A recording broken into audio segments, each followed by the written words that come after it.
தேமுதிக கட்சியை அந்த தொண்டர்களையும் கொண்டு அமித்ஷா சேட்டு கடையில கொண்டு அடமான வச்சதுக்கு பிறகு இது வந்து ஓட்ட ஒரு அமைச்சரே அந்தந்த தொகுதியில போட்டிடுறதுக்கே கொஞ்சம் தயங்குறாங்க. ஆனா நீங்க மட்டும் ஒவ்வொரு தேர்தலையும் ஒவ்வொரு தொகுதியில போட்டிடுறீங்க. படப்பிடிப்பு இருந்தால் மட்டும்தான் நான் சென்னைக்கு போறேன், மற்ற எல்லா நேரங்களும் நான் இங்கதான் இருக்கேன். சோ அப்படி இருக்கிற பட்சத்துல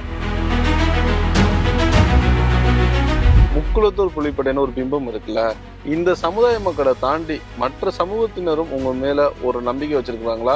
குளத்தூர் புலிப்படைங்கிறது என்னுடைய அடையாளமாக இருந்தாலும் கூட நான் எல்லாருக்குமானவன்.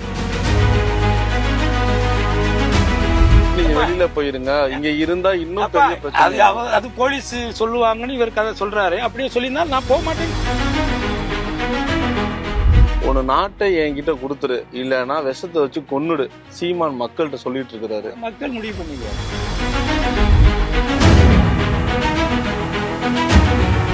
அவங்க எப்படி வேலை செய்யறாங்களோ அதே மாதிரி வேலையை நான் அவங்களை செய்வேன்.